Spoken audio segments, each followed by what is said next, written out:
We're going to get into the idea of breakfalls. So breakfalls are falls where we are not able to roll away.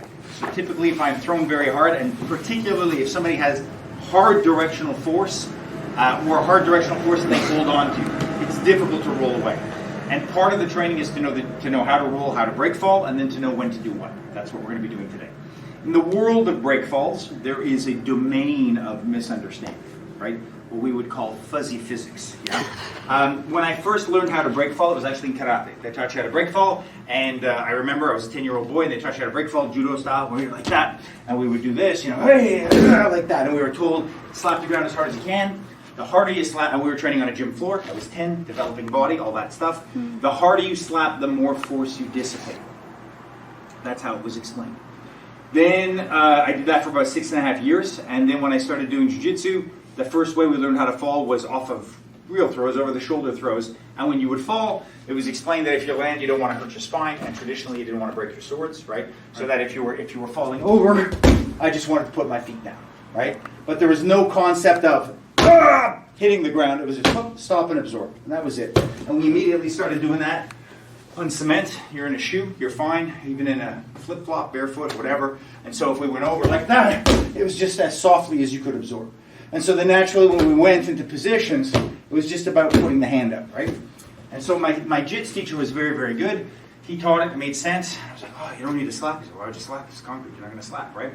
And he always explained, and I still maintain this is the best explanation I've seen, is that left unfocused, reflex will take over. I always use the term functionalize your flinch, which is really just a more illiterate way of expressing his sentiment. He was Japanese, he didn't speak English very well.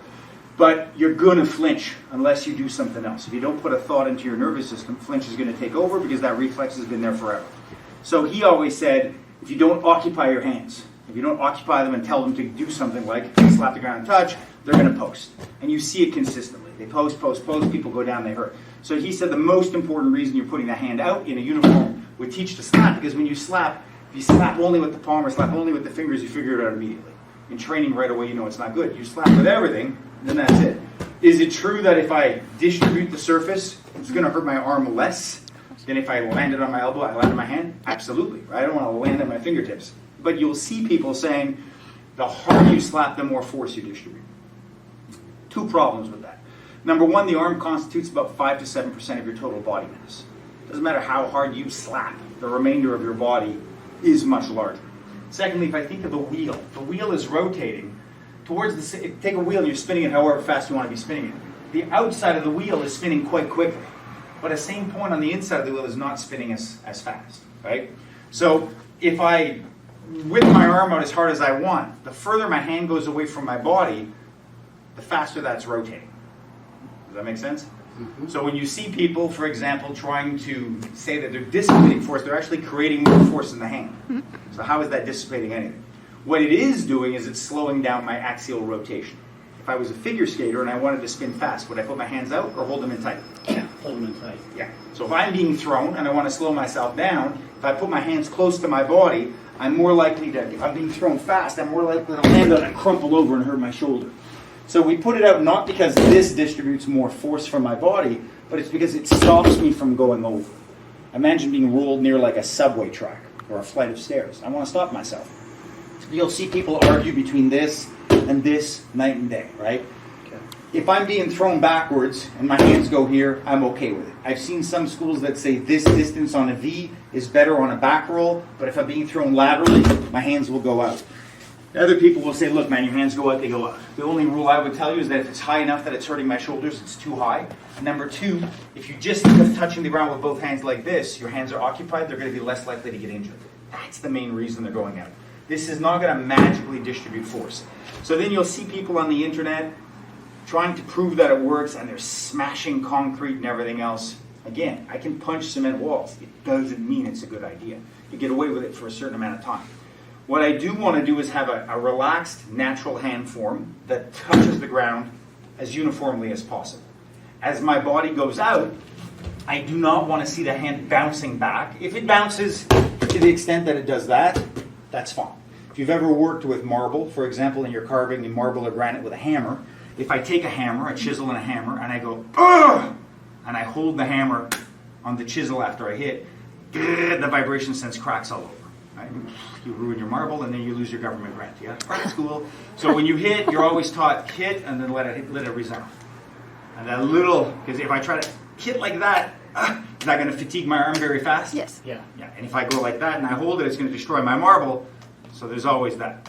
The same is true of people putting in railroad spikes. There's always a ding, ding. Yeah. That's why when you see these CrossFit guys smashing a hammer into a tire and pulling it back right away, not so good.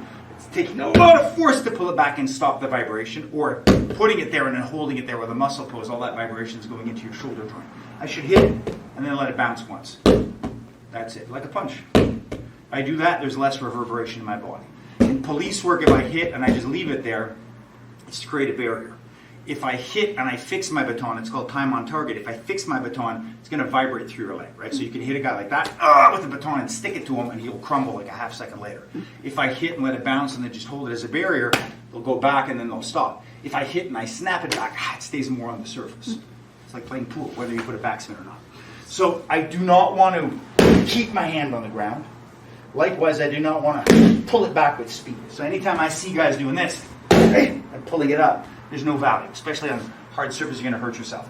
My hand goes out. My hand goes out so that it is occupied. My hand goes out so it doesn't break, but I don't need to add spank to it. The further away they are required to go, the more this will accelerate. But the reason that's going out is to stop this from accelerating so I don't continue. So if it goes here, that's all I want to see. Yeah, that's it. When sometimes you just want to avoid big, spiky, unified shots. So there's no magic to it. All I want to see is that if I'm in that position, I can start on my butt. If I go to the side, I want to see that my body is pretty relaxed. I try to avoid crossing this way unless it's required. If you throw me hard enough, it's going to happen. If you whip me very hard, sometimes this will happen. But generally, I try not to cross like this. I try to cross like this, rather. If I go here, it invites me to go over, knee hits the floor, end up on the belly, hurt the spine. Generally, I want my corner upward, so the back is taking the bulk of the impact. And that's it. I want it to be relaxed. And as the hands come down and the legs come down, it should be the weight of the body. That's it. I don't need to add anything more. If I did this and you were whipping me, it would be a lot louder because I'm spinning by virtue of you.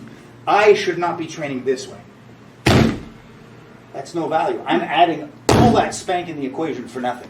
My body should be here. That's it. I want to be that calm, emotionally, psychologically. That's it. That's all I want. So if I then came up to here and I threw it out, this is in, my chin is down. You can keep your head like this and try to be nice and strong and not let your head go down. Watch what's going to happen to my neck. Your head's going to go like that, right? So put a pillow underneath. Make it easy for yourself. Be lazy. I don't want anything more than that. The higher I go, more natural. That's all I want to see. Not like that. Yeah? The problem is